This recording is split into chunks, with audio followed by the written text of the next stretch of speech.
Hey foodies, welcome to liveloveloverecipes.com. இன்றைக்கி நம்ம சேனலில் நம்ம பார்க்க போகிற ரெசிபி என்ன அப்படின்னு பார்த்திங்கன்னா ரொம்பவே ஸ்பெஷலான குர்குரே பிண்டி நம்ம வீட்டிலே எப்படி செய்யலாம் அப்படின்றது தான். வெண்டைக்காவை வச்சு செய்யக்கூடிய இந்த கிறிஸ்பியான ஸ்நாக் எய்தர் நீங்கள் ஸ்நாக்காகவும் சர்வ் பண்ணலாம், இல்லைனா ரசம் சாதம், சாம்பார் சாதம் இதுக்கெல்லாம் சைட் டிஷ்ஷாகவும் சர்வ் பண்ணலாம். ரொம்ப டேஸ்டியாக இருக்கும். வாங்க இது எப்படி செய்யலான்றதை பார்க்கலாம். ஃபர்ஸ்ட் இந்த ரெசிபி செய்கிறதுக்கு இந்த மாதிரி நம்ம லேடிஸ் ஃபிங்கரை நல்லா ஃபஸ்ட்டு கழுவிட்டு நல்லா ட்ரை பண்ணணும்.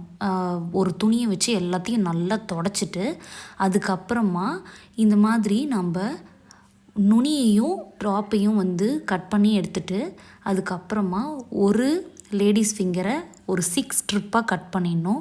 உள்ளே இருக்கிற அதோட விதைகளை எல்லாத்தையுமே நீக்கிடணும். சப்போஸ் விதையோடு நீங்கள் பொரிக்கலாம் அப்படின்னு ட்ரை பண்ணிங்க அப்படின்னா நம்ம எண்ணெயில் போட்ட உடனே விதைலாம் வெடிக்க ஆரம்பிக்கும். வெடித்து நம்ம மூஞ்சிலே தெறிக்கும் எண்ணெய். அதனால் கம்ப்ளீட்டாக அதோட விதை எல்லாமே நீக்கிடுங்க. இந்த மாதிரி முடிஞ்ச வரைக்கும் தின் ஸ்ட்ரிப்ஸாக கட் பண்ணிக்கிட்டிங்க அப்படின்னா நம்மளுக்கு சீக்கிரமாக டீப் ஃப்ரை ஆகி வரும். அதே சமயத்தில் நல்லா மொறுமொறுவாக இருக்கும். அதனால் தின் ஸ்ட்ரிப்ஸாக கட் பண்ணிக்கோங்க. விதையை எல்லாத்தையுமே நீக்கிடுங்க.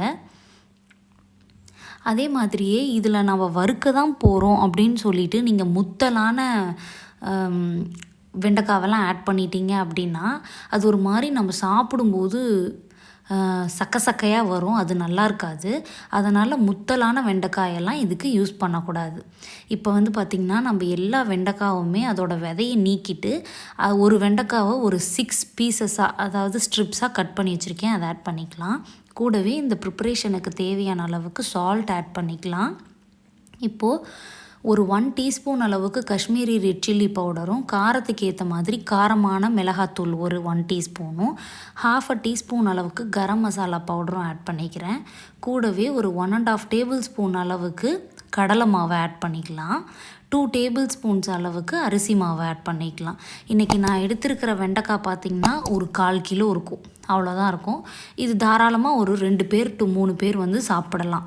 அதுக்கு இந்த குவான்டிட்டியில் நீங்கள் மாவெல்லாம் ஆட் பண்ணிவிட்டு தண்ணியை லைட்டாக ஸ்ப்ரிங்கிள் பண்ணி மட்டும் இதை அப்படியே நீங்கள் கலந்து விட்டுக்கிட்டீங்க அப்படின்னா எல்லா மாவும் நல்லா ஒட்டிக்கும் இந்த லேடிஸ் ஃபிங்கரோட.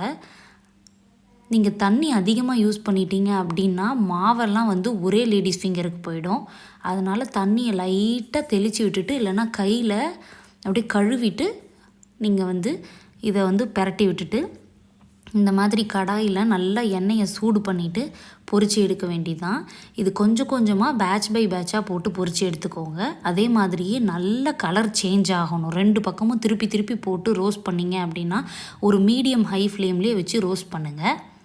கொஞ்ச நேரத்துலேயே பார்த்திங்கன்னா நம்மளுக்கு வழவழன்னு போட்டோம் இல்லையா, அது நல்லா மொறுன்னு நம்மளுக்கு எடுக்கும்போதே வரும். அந்த ஸ்டேஜில் நீங்கள் இதை வெளியில் எடுத்து பரிமாறிடலாம். ரொம்ப ரொம்ப சூப்பரான ஒரு ஸ்நாக் வெரைட்டி. இதை சைட் டிஷ்ஷாகவும் சர்வ் பண்ணிங்கன்னா ரொம்ப சூப்பராக இருக்கும். நான் மோர் குழம்புக்கு சைட் டிஷ்ஷாக சர்வ் பண்ணால் ரொம்ப டேஸ்டியாக இருந்தது. கண்டிப்பாக இந்த ரெசிப்பியை நீங்களும் ட்ரை பண்ணி பார்த்துட்டு எப்படி வந்ததுன்றதை கமெண்ட்ஸில் சொல்லுங்கள். ஏற்கனவே நம்ம சேனலில் உருளைக்கிழங்குல சிப்ஸ் எப்படி பண்ணுறது, வாழைக்காய் சிப்ஸ் எப்படி பண்ணுறது, பாகக்காய் சிப்ஸ் எப்படி பண்ணுறது எல்லா ரெசிபியும் இருக்கும். அதையும் ட்ரை பண்ணி பார்த்துட்டு எப்படி வந்ததுன்றதை கமெண்ட்ஸில் சொல்லுங்கள். நம்ம சேனல் யூஸ்ஃபுல்லாக இருந்ததுன்னா மறக்காமல் லைக் பண்ணுறதோட மட்டும் இல்லாமல் சப்ஸ்கிரைபும் பண்ணுங்கள். தேங்க்ஸ் ஃபார் வாட்சிங்.